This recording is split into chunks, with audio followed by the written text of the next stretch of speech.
नमस्कार। उत्तराखंड की खबरों में आपका स्वागत है और मैं आपके साथ प्रिया बिस्ट। बुलेटिन की शुरुआत करते हैं। सीएम पुष्कर सिंह धामी टिहरी झील में चल रहे टीएचडीसी द्वारा आयोजित president cup Tehri water sports के समापन पर बतौर मुख्य अतिथि पहुंचे।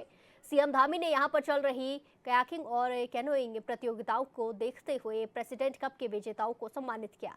इस मौके पर कैबिनेट मंत्री सुबोध उनियाल, विधायक शक्तिलाल शाह, विधायक विनोद कंडारी, बीजेपी जिला अध्यक्ष उदय डीएम, निकिता कंडेलवाल आदि मौजूद रहे। सीएम धामी ने संबोधित कर सभी विजेता खिलाड़ियों को बधाइयां दी, साथ ही सभी खिलाड़ियों की हौसला अफजाई भी की। एवं इसमें भारत खेलों के क्षेत्र में नई ऊंचाइयों को छू रहा है और वैश्विक मंचों पर खेलों के क्षेत्र में भी एक नई शक्ति के रूप में उभर रहा है। अब दुनिया का कोई ऐसा खेल का मैदान नहीं है जहां भारत के खिलाड़ी भारत का तिरंगा शान से न लहराते हों, अपने खेलों का उत्कृष्ट प्रदर्शन न करते हों।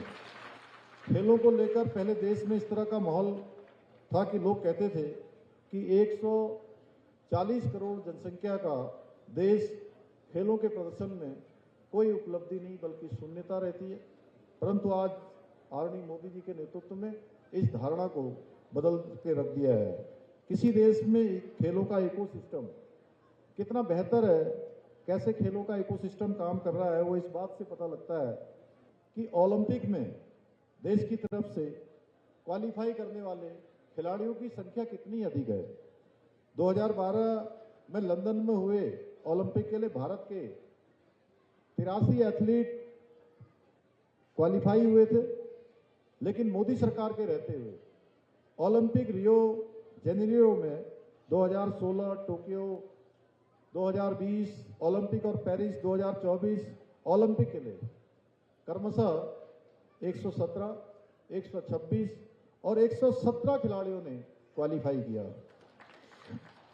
आदरणीय प्रधानमंत्री जी के दिशा निर्देशन में, उनके ठोस प्रयासों का नतीजा है कि भारत ने 2023 में चीन में संपन्न हुए एशियाई खेलों में भी रिकॉर्ड 107 पदक जीते।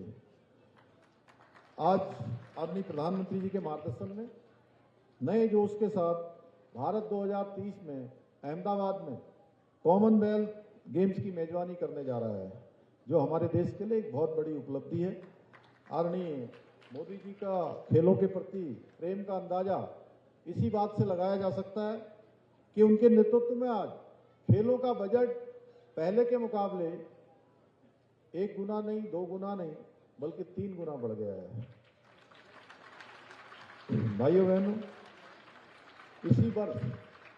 इसी वर्ष हमको भी एक बड़े आयोजन का अवसर मिला, राष्ट्रीय खेल प्रतियोगिताओं के आयोजन का अवसर मिला। हमने उसकी मेजबानी करी और हमारे राज्य के अंदर 38वें राष्ट्रीय खेलों का भव्य एवं सफल आयोजन उत्तराखंड को देवभूमि के साथ साथ खेल भूमि के रूप में भी स्थापित करने का उस हमारे राष्ट्रीय खेलों ने मार्ग प्रशस्त किया। और इस बार के राष्ट्रीय खेलों में हमारे खिलाड़ियों ने बहुत ऐतिहासिक उपलब्धि हासिल की। 103 पदक जीतकर पहली बार राष्ट्रीय खेलों में 7वां स्थान बनाकर इतिहास रचने का काम किया। और इसी से प्रेरित होकर हमने राज्य के अंदर हमारे खिलाड़ियों को और अधिक अवसर मिले, उनको अच्छा प्रशिक्षण मिले। उसके लिए राज्य में विश्वस्तरीय स्पोर्ट्स इंफ्रास्ट्रक्चर विकसित करने का प्रयास किया है। इसी का परिणाम है कि आज उत्तराखंड में राष्ट्रीय स्तर की ही नहीं बल्कि अंतर्राष्ट्रीय स्तर की खेल प्रतियोगिताओं के आयोजन को करवाने में भी आज हमारा राज्य सक्षम बन चुका है। अब राष्ट्रीय नहीं बल्कि अंतर्राष्ट्रीय स्तर की प्रतियोगिताएं भी हमारे राज्य के अंदर आयोजित हो रही हैं। अभी हाल ही में देखा होगा आपने स्पोर्ट्स स्टेडियम देहरादून में जो आइस रिंक है, उसमें अंतर्राष्ट्रीय स्तर की प्रतियोगिता आयोजित की गई, जो न केवल हमारे राज्य के लिए गौरव का विषय है बल्कि भारत में शीतकालीन खेलों के एक नए युग का सूत्रपात करने में भी मील का पत्थर सिद्ध हुई है। यही नहीं, हमारी सरकार ने राज्य में स्पोर्ट्स लीगेसी प्लान भी लागू करना का प्रयास किया है और इसका जल्दी ही हम लागू करने जा रहे हैं। जिसके अंतर्गत प्रदेश के 8 शहरों में 23 खेल अकादमियों की स्थापना की जाएगी और इन अकादमियों में 920 विश्व स्तरीय एथलीट और 1000 अन्य खिलाड़ी उच्च स्तर का प्रशिक्षण प्राप्त कर सकेंगे। इतना ही नहीं, हम जल्दी प्रथम खेल विश्वविद्यालय, महिला स्पोर्ट्स कॉलेज स्थापित करने के अपने संकल्प को भी साकार करने की दिशा में तेजी से काम कर रहे हैं। भाइयों बहनों, प्रदेश में खेलों के समग्र विकास और खिलाड़ियों को प्रोत्साहित करने के उद्देश्य से ही हमने प्रदेश के अंदर नई खेल नीति भी लागू की है। नई खेल नीति के अंतर्गत राष्ट्रीय और अंतर्राष्ट्रीय स्तर पर पदक विजेताओं को सरकारी नौकरी की सुविधा दी जा रही है। यानी कि अब अच्छा प्रदर्शन अगर खेलों में करेंगे तो निश्चित रूप से उनके कैरियर का भी संपूर्ण ध्यान इस नई खेल नीति में किया गया है, पूरा ध्यान रखा गया है। इसके साथ ही आवासीय स्पोर्ट्स कॉलेजों में अध्ययनरत खिलाड़ियों को निःशुल्क प्रशिक्षण एवं शिक्षा तथा प्रतिभावान युवाओं को प्रोत्साहित करने के लिए खेल छात्रवृत्ति जैसी सुविधाएं भी आज प्रदान की जा रही हैं। इतना ही नहीं, हमारी सरकार मुख्यमंत्री खेल विकास निधि, मुख्यमंत्री खिलाड़ी प्रोत्साहन योजना, मुख्यमंत्री उदयमान खिलाड़ी योजना तथा खेल किट योजना जैसे कार्यक्रमों के माध्यम से राज्य के युवा एवं उभरते हुए खिलाड़ियों को प्रोत्साहित करने के लिए काम कर रही है। इसके अलावा हम उत्तराखंड खेल रत्न पुरस्कार, हिमालय खेल रत्न पुरस्कार प्रदान कर खिलाड़ियों को सम्मानित भी कर रहे हैं।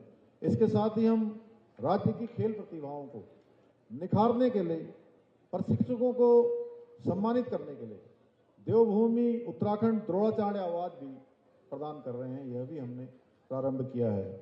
इसके अतिरिक्त हमने राजकीय सेवाओं में खिलाड़ियों के लिए 4% खेल कोटा जो बंद हो गया था, उस खेल कोटे को भी फिर से हमने लागू कर दिया है, जिससे हमारे खिलाड़ियों के परिश्रम को उचित अवसर और सम्मान मिल सके। आज के इस कार्यक्रम के अवसर पर मैं इस प्रतियोगिता में विजयी होने वाले सभी खिलाड़ियों को और उनकी उत्कृष्ट उपलब्धियों के लिए विशेष रूप से बधाई देता हूं। साथ ही प्रतियोगिता में भाग लेने वाले प्रत्येक मेहनती प्रतिभागी की मेहनत और लगन की भी सराहना करता हूं। इसी के साथ खबरों में आगे बढ़ते हैं। देहरादून में अखिल भारतीय विद्यार्थी परिषद के 71वें राष्ट्रीय अधिवेशन और प्रोफेसर यशवंत राव केलकर युवा पुरस्कार समारोह का आयोजन किया गया। सम्मान समारोह में मुख्यमंत्री पुष्कर सिंह धामी भी उपस्थित हुए। यहां बनाए गए भगवान बिरसा मुंडा नगर में कई राज्यों से आए 1500 से अधिक प्रतिनिधि पहुंचे हैं। पिछले वर्ष संगठन की सदस्य संख्या 59.36 लाख थी, जो इस बार बढ़ चढ़कर लगभग 77 लाख हो गई है।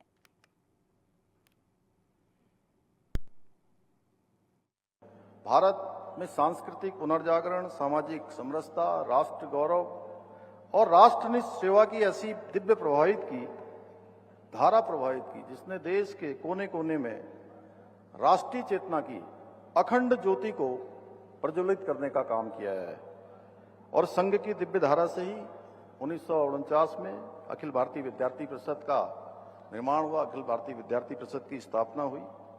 और स्वतंत्र भारत के इतिहास में जब देश एक नए युग की ओर बढ़ रहा था, ऐसे समय में राष्ट्र निर्माण, समाज सुधार और सांस्कृतिक जागरण के लिए संगठित, जागरूक, संस्कारित और राष्ट्रवादी जो उस समय छात्र शक्ति की आवश्यकता थी, छात्रों के बीच में एक ऐसे संगठन की आवश्यकता थी जो छात्रों के बीच में जाकर राष्ट्र भावनाओं को प्रथम मानकर काम करने वाले, छात्रों को देश सेवा के लिए प्रेरित करे, देश के लिए कुछ काम करने के लिए प्रेरित करे। इसी को ध्यान में रखते हुए परम पूज्य गुरुजी ने उस समय कुछ स्वयंसेवकों के साथ समर्पित युवाओं और शिक्षकों को विद्यार्थी परिषद की आधारशिला रखने की जिम्मेदारी सौंपी। और श्रद्धेय बलराव माधोक जी, प्रोफेसर यशवंत राव केलकर जी ज्ञानशील एकता के त्रिदेव सिद्धांत को अपनाकर विद्यार्थी परिषद को एक संगठित राष्ट्रवादी चरित्रवान छात्र शक्ति के रूप में स्थापित करने में अपनी बहुत महत्वपूर्ण भूमिका निभाई। और उस समय एक पौधे के रूप में रोपा गया ये छोटा सा पौधा आज दुनिया का सबसे बड़ा विद्यार्थियों का संगठन बन गया है। साथियों, अखिल भारतीय विद्यार्थी परिषद एक ऐसा संगठन है जिसने 7 दशक से भी अधिक समय तक राष्ट्र व्यक्ति निर्माण से राष्ट्र निर्माण का कार्य अनवरत रूप से आगे बढ़ाया है। और विद्यार्थी परिषद केवल छात्र मुद्दों तक ही सीमित नहीं रहा है। जब जब समाज को, देश को जैसी आवश्यकता हुई है, उस आवश्यकता के अनुसार विद्यार्थी परिषद ने देश और समाज के सामने आने वाली हर चुनौती को अपनी चुनौती मानकर मैदान में उतरकर उन चुनौतियों का सामना किया है, उन चुनौतियों पर काम करने का काम किया है। परिषद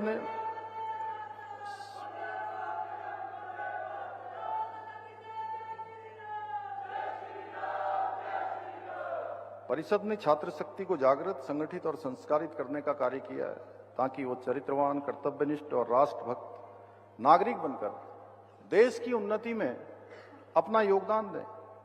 विद्यार्थी परिषद ने युवा पीढ़ी को सदैव राष्ट्र प्रथम की भावना को उनके अंदर पूरी तरह से रोपित करने का काम किया है। देश के प्रत्येक कोने में आज शिक्षा के मंदिरों से लेकर देश की सीमाओं तक परिषद के कार्यकर्ता राष्ट्र निर्माण के लिए समर्पित होकर अपना योगदान दे रहे हैं।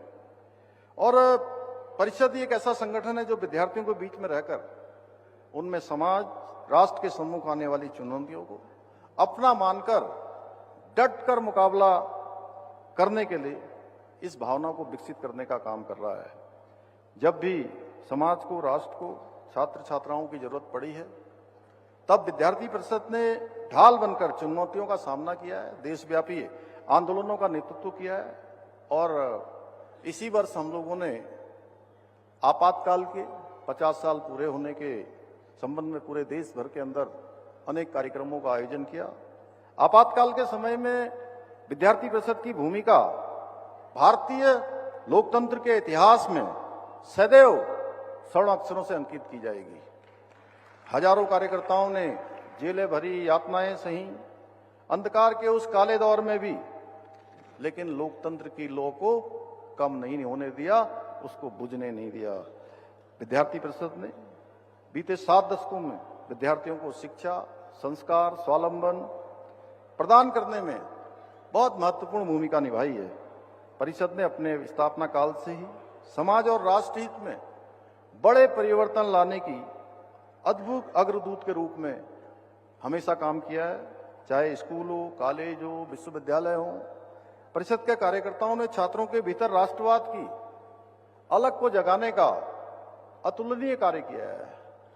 आज हम पहले पूर्वोत्तर के कुछ राज्यों में जाते थे, मैं भी पूर्वोत्तर के राज्यों में जाने का मुझे अवसर मिला है, तो वहां पर भारत माता के नारे जितनी जोर से आज लगते हैं उसमें बहुत न्यूनता होती थी। अगर आज पूरे देश के अंदर भारत माता के जय का नारा देने का काम और प्रत्येक विद्यार्थी के होंठों पर कोई कार्यक्रम शुरू होता है तो वो जयकार, भारत माता की जय का नारा देने का काम भी आप जैसे परिषद के कार्यकर्ता ही करते हैं।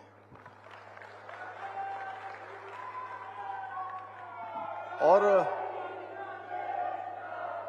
विश्व में कोई ऐसा संगठन नहीं है, विश्व में कोई ऐसा संगठन नहीं है जिसके पास युवाओं की इतनी बड़ी टीम हो जितनी परिषद के पास है। इसलिए साथियों अब हमें अपनी इस शक्ति को भारत के निर्माण में लगाना है, विकसित भारत के संकल्प को सिद्धि तक पहुंचाने में लगाना है। साथियों, आज भारत की युवा शक्ति, हमारे राष्ट्र की सबसे बड़ी शक्ति कोई है तो हमारी युवा शक्ति है, जो हमारी सबसे बड़ी पूंजी है, जो अपने प्रतिभा से, अपने संकल्प के बल पर सशक्त, समृद्ध और आत्मनिर्भर भारत के स्वप्न को साकार करने की क्षमता रखती है। यदि इस ऊर्जा को सही दिशा में लगाया जाए, सही मार्गदर्शन किया जाए, तो हमारा देश न केवल एक आर्थिक महाशक्ति के रूप में उभरेगा, बल्कि फिर से जो हम बार बार कहते हैं, भारत विश्वगुरु था, भारत सोने की चिड़िया था, भारत फिर से विश्वगुरु बन जाएगा। उस मार्ग पर भारत आगे बढ़ चुका है। और स्वामी विवेकानंद जी ने कहा था कि युवा शक्ति ऊर्जा के असीम सागर के समान है। युवाओं के अंतर अनंत ऊर्जा है और उनकी जो क्षमता है वो अनंत है। मेरा मानना है इस ऊर्जा को सही दिशा में उपयोग करके ही हम एक भारत श्रेष्ठ भारत के सपने को साकार कर सकते हैं। साथियों, आज आदरणीय प्रधानमंत्री जी के नेतृत्व में, श्री नरेंद्र मोदी जी के नेतृत्व में एक कर्मशील नेतृत्व, एक विजनरी दूरदर्शी नेतृत्व, युवा शक्ति को राष्ट्र शक्ति मानकर विकसित और आत्मनिर्भर भारत के निर्माण की दिशा में निरंतर कार्य किया जा रहा है। आज startup India, skill India, digital India, make in India, fit India और नई शिक्षा नीति जैसी अनेक योजनाओं के माध्यम से युवाओं को उनकी प्रतिभा की क्षमता के अनुसार अवसर प्रदान किए जा रहे हैं।